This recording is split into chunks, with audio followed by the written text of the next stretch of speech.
मेरा नाम है मोहित और आपका स्वागत है हमारे यूट्यूब चैनल हिस्ट्री चैंपियन में।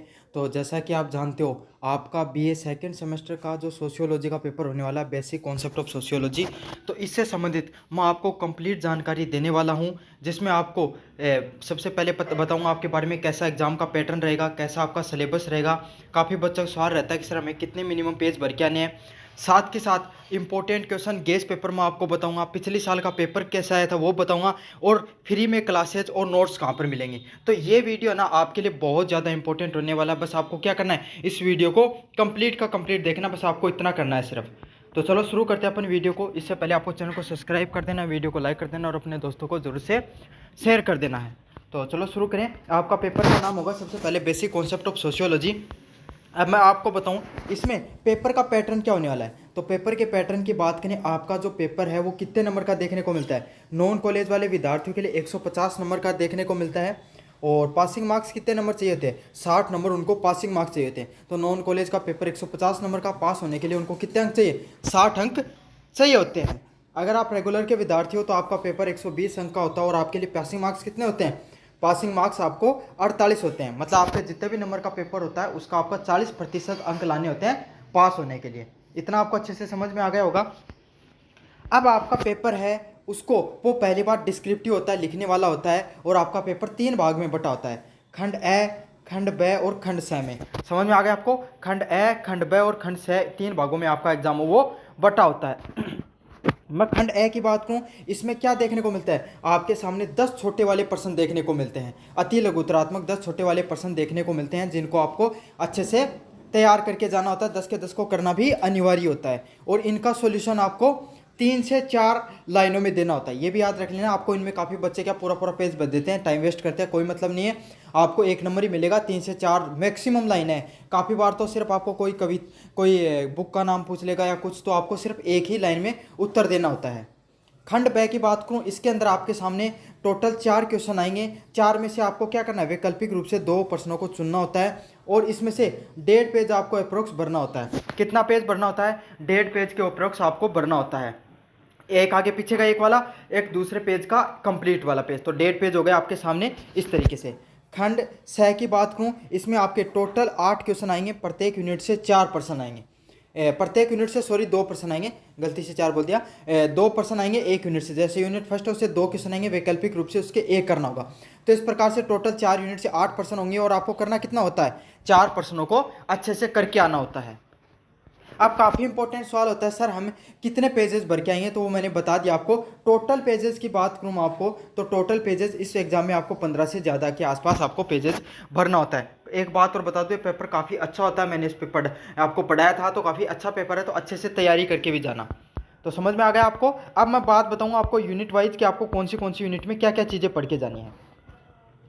ये जल्दी से कवर करा दूंगा, इसके बाद में आपको इंग्लिश मीडियम और हिंदी मीडियम दोनों का गेस्ट पेपर देखने को मिलेगा।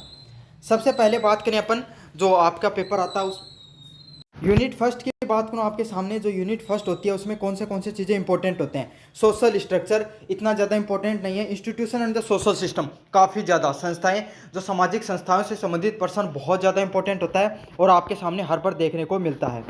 अगले वाला social group status and role, और जो समाज के अंदर जो अलग अलग प्रकार के ग्रुप बने होते हैं उनसे संबंधित आपके सामने पर्सन देखने को मिलता है। यहाँ से social culture and norms and values, culture वाला पर्सन मोस्ट इंपॉर्टेंट है, सामाजिक संस्कृति वाला और सामाजिक संस्थाओं वाला पर्सन है, इंपॉर्टेंट है। इनसे 2 पर्सन आपको देखने को मिले, ज़रूर से कर लेना आप।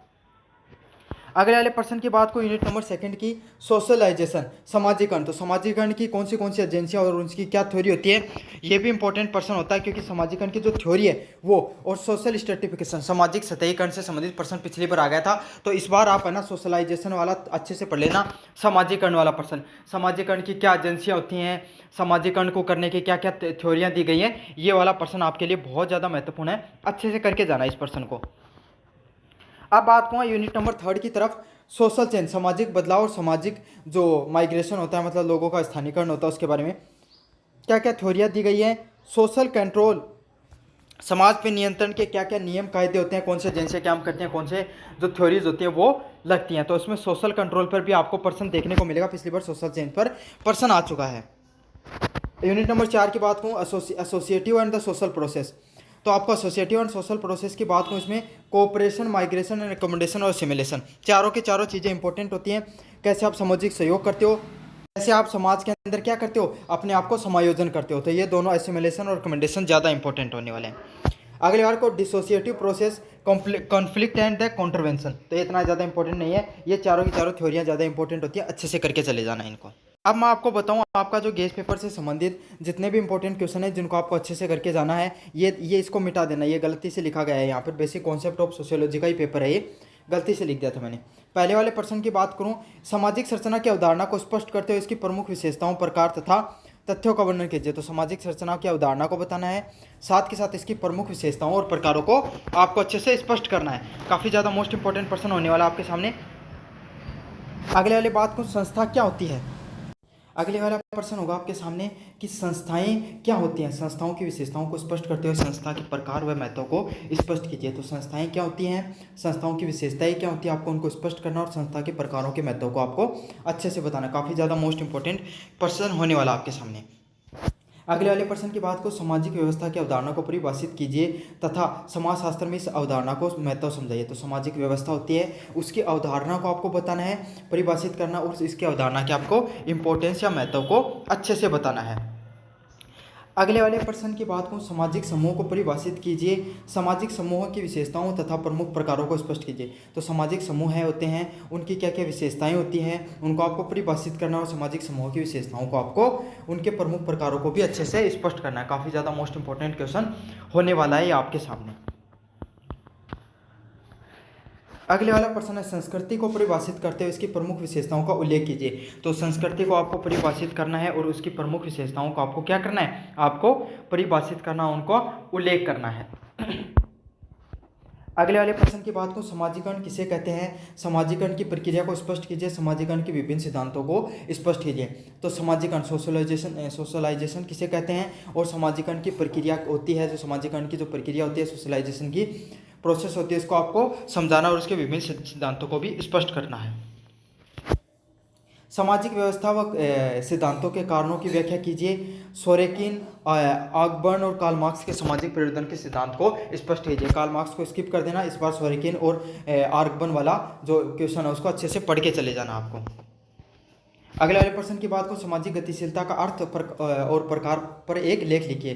तो सामाजिक जो गतिशीलता होती है उसका क्या क्या अर्थ होते हैं, उनके प्रकारों पर आपको क्या करना है, एक पूरा का पूरा लेख लिखना है।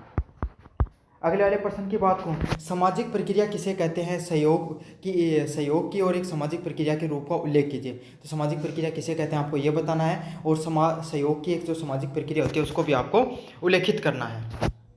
अगला प्रश्न की बात को, सामाजिक सतहीकरण के प्रकार्यात्मक सिद्धांत के बारे में बताइए और सामाजिक नियंत्रण की विशेषताओं को आपको बताना है। तो ये प्रश्न आपको अच्छे से कर लेना, इस बार कोशिश करना सामाजिक सतहीकरण वाला स्किप करके सामाजिक नियंत्रण वाला प्रश्न अच्छे से करके चले जाना। आपको समझ में आ गया। अब ये प्रश्न तो थे आपके हिंदी मीडियम वालों के, अब इंग्लिश मीडियम वालों के कराऊंगा मैं क्वेश्चन। तो आपको क्या करना, अगर आप हिंदी मीडियम के विद्यार्थी हो तो थोड़ा सा वीडियो को आगे स्किप कर लेना, पिछले साल का प्रश्न पेपर है वो मैं आपको दिखाऊंगा इसमें।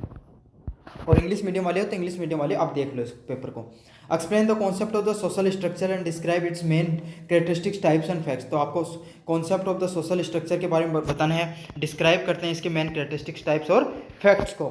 What is an institution, explain the characteristics of an institution and explain the type and importance of institution. तो इंस्टीट्यूशन क्या होते हैं, संस्थाएं क्या होती हैं, उसकी मेन कैरेक्टरिस्टिक्स क्या होती है इंस्टीट्यूशन की, इसके बारे में आपको बताना है।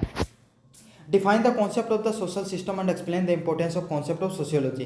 तो आपको concept of the social system के बारे में बताना है और एक्सप्लेन करना आपको importance of the concept of sociology के बारे में। अगले वाले प्रश्न की बात करूँ, डिफाइन द सोशल ग्रुप्स के बारे में बताना है, explain the characteristics and the main type of social group.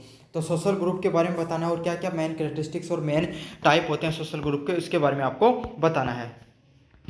Define the culture and the mention it's main characteristics. तो आपको कल्चर क्या होता है, संस्कृति क्या होती है और इसकी मेन सिद्धांत क्या होते हैं, इसके बारे में आपको बताना है।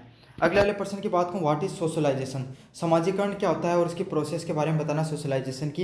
Explain the various theory of socialisation, socialisation की अलग अलग थ्योरियों के बारे में आपको बताना है। अगले वाले प्रश्न की बात करूँ, explain the essence, principle and the cause of social change. Explain the theory related to the social change, Sorokin, Ogburn and Karl Marx. तो सोर्किन और आउगबर्न को आपको अच्छे से करके चले जाना है। राइट एंड ऐसे on the meaning and the type of social mobility. तो सोशल मोबिलिटी होती है, इस पर आपको ऐसे लिखना और उसकी मीनिंग के बारे में आपको अच्छे से बताना है। अगले वाले प्रश्न की बात करूं, what is the social process, explain the cooperation has a social process. तो सोशल प्रोसेस क्या होती है, सामाजिक प्रक्रिया क्या होती है, और आपको क्या कोऑपरेशन होता है सोशल प्रोग्रेस से संबंधित आपको ये बताना है। अगले वाले प्रश्न की बात करूं, function theory of social stratification, characteristics of social control के बारे में आपको बताना है। यहाँ पे सोशल कंट्रोल वाला प्रश्न ज़्यादा इंपॉर्टेंट है, अच्छे से करके चले जाना। ये है आपकी राजस्थान यूनिवर्सिटी का पिछले साल का पेपर जो हुआ था आपके जुलाई 2024 में, बेसिक कॉन्सेप्ट ऑफ सोशियोलॉजी का, रेगुलर वाले विद्यार्थियों का है। तो इसको भी आप अच्छे से देख लेना, बाकी इसका एक्सप्लेनेशन मैं यूट्यूब पर करवा दूंगा। पहला प्रश्न है, what is the meaning of sociology. तो सोशियोलॉजी का आपके सामने क्या महत्व होता है, इसके बारे में आपको बताना है। अगले वाला प्रश्न बात करूँ, what is the meaning of reference group. तो जो संदर्भ समूह होते हैं उसका क्या क्या अर्थ होता है, इसके बारे में आपको अच्छे से बताना है। तो क्या होता है संदर्भ समूह है, रेफरेंस ग्रुप, इससे संबंधित आपके सामने प्रश्न आया था। अभी तो देख लो, इस टाइप के क्वेश्चन आए थे आपके सामने, समझ में आ गया। फिर मैं आपको सॉल्यूशन भी कराऊंगा इसका। Give the definition of social structure, सामाजिक संरचना की आपको क्या बतानी है, परिभाषा बतानी है। अगले वाले बताऊं आपको, अगले वाला प्रश्न, right to characteristics of the functions, प्रकार्य के दो विशेषताओं के बारे में आपको बताना था इस पेपर में। How many type of social status according to the Linton, Linton के परिस्थिति के कितने प्रकार होते हैं, आपको इनके बारे में अच्छे से बताना है। अगला प्रश्न है, गिव द डेफिनेशन, संस्कृति निर्धारणवाद को क्या परिभाषित होती है उसके बारे में बताना है। कल्चर डिटर्मिनेशन के बारे में आपको बताना है। Give one definition of the folk way, जन रीतियों की आपकी कोई एक परिभाषा देनी थी, समझ में आ गया। तो परिभाषाओं से संबंधित आपको ज़्यादातर प्रश्न देखने को मिले, काफ़ी इंपॉर्टेंट प्रश्न हुआ है। डिफाइन अकोमोडेशन, अकोमोडेशन क्या होती है इसके बारे में आपको बताना है। डिफाइन कास्ट सिस्टम, जातिवाद की जाति की जो व्यवस्था होती है इसके बारे में आपको अच्छे से बताना है। What is the meaning of development, तो विकास क्या होता है इसके बारे में आपको बताना था। डेवलपमेंट होता है, विकास क्या होता है इसके बारे में आपको एक्सप्लेन करना था चीज़ें। अब भाग नंबर ब की बात करूँ मैं आपके सामने, जो लघुतरात्मक प्रश्न करने थे आपको, 4 में से कोई दो। सामाजिक संरचना पर एक संक्षिप्त टिप्पणी कीजिए। तो सामाजिक संरचना क्या होती है, इस पर आपको क्या करना था, डिटेल में पूरा अच्छे से चीज़ों को समझाना था। Cultural is the human part develop to fit in the environment, संस्कृति पर्यावरण के मानव निर्मित भाग होती है, इसकी व्याख्या कीजिए। तो संस्कृति मानव निर्मित भाग होती है, इसके बारे में आपको बताना है। Define the social value and it's type in shorts, तो आपके सामाजिक मूल्यों का क्या अभिप्राय होता है और इस प्रकार को संक्षेप में आपकी व्याख्या करनी है। Do description between caste and class, समाज और जो आपकी वर्ग होता है, जाति और वर्ग में आपको क्या बताना है। अगले वाले प्रश्न की बात करूं, define the classification of social system, सामाजिक व्यवस्था के प्रमुख वर्गीकरणों के बारे में आपको अच्छे से एक्सप्लेन करना था। Right the brief about the theories of social stratification, सामाजिक सतहीकरण के सिद्धांतों पर आपको विस्तृत रूप से चर्चा करनी होती है। अगला social stratification and different stages, सामाजिकरण की परिभाषित करते हुए इसको सोपेन की व्याख्या करनी है। Right the critical evolution of the marks theory of social change, marks के सामाजिक परिवर्तन के सिद्धांत के आलोचनात्मक मूल्यांकन करना है आपके सामने। Right the process of the modes of social changes, सामाजिक परिवर्तन के विकास की प्रक्रियाओं को वर्णन करना है। 9 नंबर प्रश्न की बात करूं, जो लास्ट प्रश्न है, give the definition of social control and give its need and its importance, सामाजिक नियंत्रण के जो परिभाषित करना था और उसकी आवश्यकता और महत्व को बताना था। Define the social process, right it's characteristics, सामाजिक प्रक्रिया को परिभाषित करते हुए इसकी विशेषताओं पर आपको क्या करनी होती है, चर्चा करनी थी। तो ये वाला आपका जो प्रश्न है, ये इंपॉर्टेंट सारे प्रश्न मैंने आपको बता दिए हैं। अब आपको क्या करना है, बस आपको अच्छे से पढ़ाई कर लेनी है। ये वाला गेस्ट पेपर आपको टेलीग्राम पे मिल जाएगा।